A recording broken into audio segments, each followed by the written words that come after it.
आता बघूयात टॉप 9 जिल्ह्यांच्या बातम्या।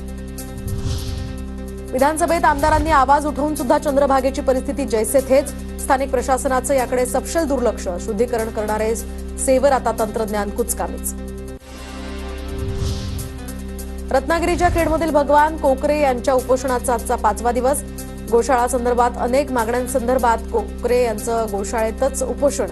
वारकरी संप्रदायाचा कोकरे यांना पाठिंबा। कराडच्या कृष्णा हॉस्पिटल रिसर्च सेंटरमध्ये पाठीच्या कण्यामधील विकृती शस्त्रक्रिया आता अभियान पूर्ण। तर कृष्णा विश्व विद्यापीठ आणि अमेरिकेतील स्टँडिंग स्ट्रेट मिशन संस्थेच्या वतीनं करण्यात आल्या मोफत शस्त्रक्रिया। परभणीमध्ये मनपाकडून दररोज 50 मालमत्ता जप्तीचे आदेश। तर केवळ 11% कर वसुली झाल्यामुळे मनपा आयुक्तांची कठोर भूमिका। इचलकरंजी शहराला स्वच्छ मुबलक पाणी मिळावं यासाठी मंत्रालयात बैठक। तर सळकूड योजनेला विरोध झाल्यानंतर अभ्यास करून नवीन योजना करून शहराला पाणी देण्याचा मुख्यमंत्र्यांचा आणि उपमुख्यमंत्र्यांच्या उपस्थितीमध्ये निर्णय। रत्नागिरीच्या चिपळूणमध्ये युवक काँग्रेसचं मटका जुगार विरोधात अनोखं आंदोलन। मटका अड्ड्यांची माहिती देणाऱ्याला 5,000चं बक्षीस दिलं जाणार अशा चर्चा।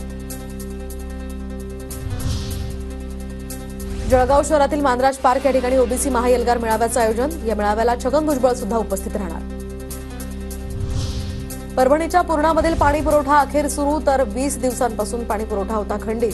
तांत्रिक अडचण दूर झाल्यामुळे पाणी पुरवठा आता पूर्ववत, त्यामुळे नागरिकांना दिलासा।